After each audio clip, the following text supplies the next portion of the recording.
So I want to talk about a mindset shift that personally made me $30,000 a month and still does make me $30,000 a month. But whenever I first made this mindset shift, it truly changed everything for me. And not just on YouTube. Like if you're wanting to start a YouTube channel, this is definitely going to help you out quite a bit because that's directly where it helped me out and where it helped me make 30K a month. But it's going to help you out in whatever business it is that you're either trying to start or that you're running, trying to take to the next level. Whatever the case is, this one mindset shift will help you out and probably change your entire life because it did for me as well. And not just in business, it changed my life in everything. You know, it changed my confidence levels just in my day-to-day tasks, like whatever it is. It changed like the tenacity that I go about life with on YouTube, you know, in other businesses, in the gym, like whatever the case is. And that is, ask yourself truly ask yourself the question, do you want the ball in game 7 of your own life? And when I asked myself this question the first time a couple of years ago, or maybe like a year and a half or so ago, the answer was truly, like when I dug deep down, the answer was truly no. And the way that you find out what your true answer is you go through the issues that you'll have on a daily basis, or maybe like a larger issue with your business, or even small things. Like I know, like for myself, you know, for a while, like my mom was still having to like make my doctor's appointments and stuff like that. Does your mom still make your doctor's appointments? Whenever you have an issue with your car or something like that, do you ask one of your parents, or do you ask a friend? Do you ask your brother? Whenever you have small issues like that, do you want the ball, or do you want to pass the ball to somebody else? Because I guarantee you this, one of my biggest role models, even when he was playing and still to this day, like rest in peace, but his name, you know, Kobe Bryant. And a lot of the things that I really like about Kobe is stuff that he said after he played. And Tom Brady's kind of going down that path now as well. I just resonate with those guys so much because they were not very friendly when they were on the court. You know, they were very focused on the goal. They were very mission driven. And I find myself to be very similar. You know, when I used to play sports back in high school, even when I play like, you know, pick up sports like men's softball and stuff like that, I'm still very much like that, where I can't even fathom being friends with the other team. Like I'm trying to beat you, you're trying to beat me. Why would I be friends with you? But Kobe and Tom Brady are two people that I really, really look up to so much. And do you think Kobe is passing the ball in game 7 of his life? Like, no, dude. In game 7 of basketball, and game 7 of speaking, and game 7 of he went into like movie production, he's not passing the ball in any of those aspects. Tom Brady is, because obviously that's his job. But Kobe, and we can stay on the basketball analogies, he's not passing the ball. To be honest, I know a year and a half, 2 years ago, whatever the case is, I and you probably watching this video, if your answer deep down truly is no, because a lot of you on the surface are going to be like, yeah, I want the ball. Of course I want the ball. But in reality, you don't. Deep down, you don't want the ball. And the reality is you probably don't deserve the ball, because Kobe isn't passing to the corner specialist in game 7 with the clock winding down. He's not passing to somebody off in the corner. He's not passing to the 3-point specialist. He's shooting the ball. And the reason why he's not passing is because Kobe knows what he's capable of. You know, he's had these quotes over and over again of, I've seen when you're showing up to the gym. I've seen when you left the gym. And I've seen, you know, the mindset and the tenacity and the way you went about practicing while you were at the gym. And because I've seen that, that's why I'm not passing the ball. That's why I'm keeping the ball, because I also saw when I showed up to the gym, it was 3 hours before you. I also saw when I left the gym, it was 3 hours after you. And I saw the way I practice and the way the care and the give a shit that I had for the game of basketball, and you didn't have that. And the same probably goes for you and whatever it is that you're imagining whenever I ask you the question, do you want the ball in game 7 of your life? Whether that's business, like I said, just could be daily activities, whatever the case is. Like I said, you probably you don't deserve it. You shouldn't want the ball because you're probably not the best person to have the ball in your life right now. And the way that you become the best person to have the ball in your life is to not by just faking it, like not by telling yourself after you watch this video, yeah, you know, I do want the ball. You know, from now on, I'm going to want the ball. That's going to be like self-destructive, because if you start taking the ball from people who are better than you at those things, you're going to start losing. You're going to lose in game 7. You're going to lose the NBA finals. Honestly, the best thing that you can do to start wanting the ball in game 7 of your own life is by recognizing the fact that you don't want the ball in game 7 of your own life. And if that doesn't eat you alive, then you probably never will want the ball in game 7 of your own life.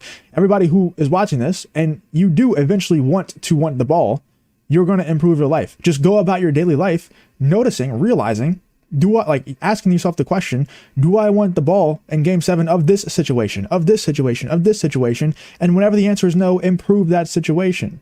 Whether that's YouTube, business, fitness, whatever the case is. And I've noticed after 2 years have gone by, I want the ball now. Like in basically every single aspect of my life. You know, obviously there's still improve. Like I'm not a perfect person, but I've built up the self-confidence to this point just overall where I do feel like I'm competent enough to want the ball in game 7 of my life in most areas. Obviously, I hire mentor after mentor after mentor because that's the best way to level up in life is just, you know, find people that have gotten to where you want to be and pay them money to help you get there. So obviously I'm passing the ball in that sense. But when it comes to daily life and situations that I'm in on a daily basis, I want the ball. And the only way to do this is like Kirk Cousins. Now there's a lot of sports analogies in this video, but it just makes sense. Kirk Cousins, he was given a speech, I saw it the other day, and he was giving a speech to his team. He's been in the league for like, I don't know, 12 years at this point. He's been a quarterback in the NFL for like over 10 years. And he was talking about the other team. He was talking to his defense and saying that the other team has a rookie quarterback. And he was saying, you can suffocate rookie quarterbacks. I know this because I've been one. You know, you need to be relentless going after him, hit him over and over and over again, and he will end up giving up. That's the difference between, you know, Kobe, 10 years into his career in his prime, and a rookie coming out of high school who just got drafted, even if that rookie is more talented than Kobe is. Doesn't matter. It sounds so cliche. It might sound cringe to some people, but it's the dog that's inside of you that is going to set you apart from everybody else. It's the dog that's inside of you that's going to make you want the ball in game 7. Because you ask any single NBA coach out there, or any college basketball coach, whatever the case is, who do you want shooting free throws with the game on the line? It's not the best player on your team. It's not even the person with the best free throw percentage. It's the person that has the dog inside of them. It's the person that has that clutch gene. And Kobe was never the most talented person to ever play basketball. Obviously, he's talented, but LeBron's better than him talent-wise. KD's better than him talent-wise. There's probably a lot of people in the league right now that are better than Kobe Bryant was talent-wise. But he's my favorite player, and he's arguably one of the best players of all time in basketball, and better, higher on that list than a lot of people who are more talented than him because he had that dog inside of him. How do you get that dog inside of him, though? It's not by being the number 1 ranked prospect all the way from middle school to high school, the number 1 draft in the NBA draft, or the number 1 pick in the NBA draft. It's not about any of that. It's actually a disadvantage. The reason why Kirk Cousins was able to know that rookie quarterback can be smothered, can be suffocated, is because he has been in those shoes. The reason why you can't smother and suffocate Kirk Cousins 12 years into his career is because he has already gone through that and he's already been on the other side. So something that I repeat to myself all the time is your wrist never hurts when the ball's going in, right? Your wrist never hurts when the ball's going in. If you shoot and you shoot and you shoot and you shoot and everything is just all net, Steph Curry, over and over and over again, your wrist never starts hurting. But if you're that number 1 prospect that has never gone through hardships, he's been the number 1 ranked prospect from 6th grade all the way to 12th grade, and then he got drafted number 1 in the NBA draft, his wrist was never hurting because the ball was going in the whole time. Now let's say his very first season, he gets to the NBA Finals, he gets to Game 7, Kobe Bryant's on the other side. All of a sudden, he starts missing a little bit. His wrist starts hurting. He's done. He's done. Because he's never gone through hardships before. His wrist has never hurt before. He had everything handed to him. His life has been perfect up until that point. Kobe's on the other side. The man tears his Achilles, goes out there and sinks 2 free throws. Like, Kobe's wrist starts hurting. He starts laughing. He's like, dude, compared to what I've been through, this is absolutely nothing. And that's why he wants the ball every single game 7 of basketball, of business, of whatever the case is. Michael Jordan played a game with the flu.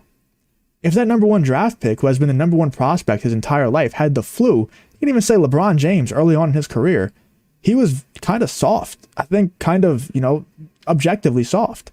Whenever he played for the Cavs his first couple years in the playoffs, in my opinion, he gave up on his team. And this is coming from someone who I recognize LeBron's talent is probably the best talent of all time, you know, for sure. I don't know if he has a dog in him like Kobe and MJ did. Like, personally, I love Kobe. He's my favorite player ever, and he's one of my favorite people ever, one of my biggest inspirations ever. And I just don't think LeBron, you know, number 1 prospect all the way through his life, comes into the NBA and he just can't do it. He just can't win in the playoffs, and he gives up on his team because his wrist started hurting a little bit. The ball stopped going in, and his wrist started hurting a little bit, and he couldn't handle it. But like I said, people like Kobe tear their Achilles, walk back on the court, sink 2 free throws, and then he's done for the season because he just tore his Achilles. Like, there's just so much of a difference in someone who, 1, wants the ball, 2, deserves the ball, than someone who had everything handed to them. You know, their life has been perfect and never going through hardships, all of these things. So moral of the story is you want to be like Kobe. You don't want to be like LeBron early on in his career. You don't want everything handed to you. You know, if you want to be a successful person, and this is something that took me a long time to realize, going through hardships is an advantage. You know, having everything handed to you, having everything that you try work the very first time is a disadvantage. And if you have everything, you know, work for the very first time, eventually something's not going to work and you're not going to know what the hell to do.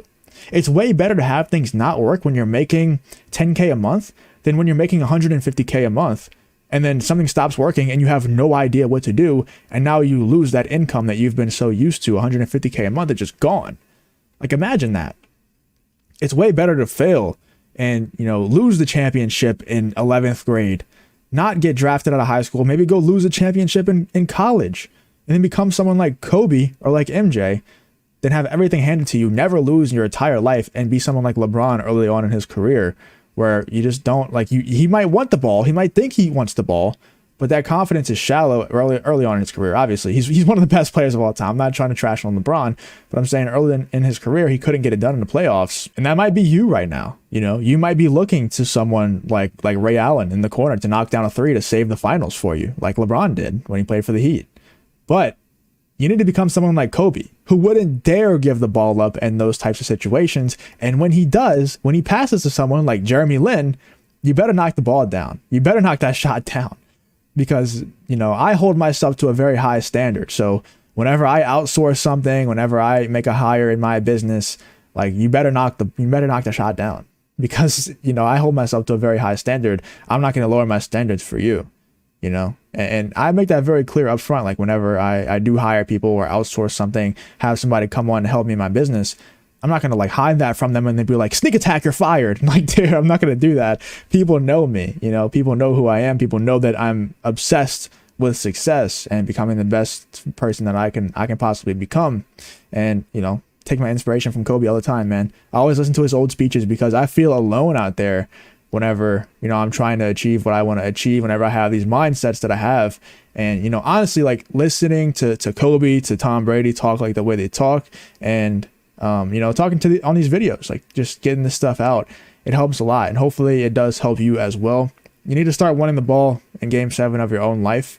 And that's the only way, that's the best way, in my opinion. The only way that you'll become the best version of yourself is if you stop looking to other people whenever issues arise in your life. Eventually it's going to have to be you. You know, you're going to have to be the Kobe instead of being LeBron and relying on Ray Allen in the corner.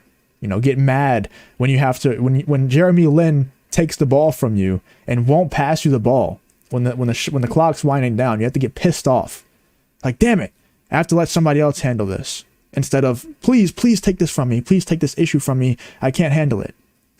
It has to be the Kobe mindset, not the LeBron mindset. But anyway, hope this video helped out. If it did help, I would appreciate it if you left a like on the video, subscribe to the channel, all that good stuff, and I hope to see you on the next one.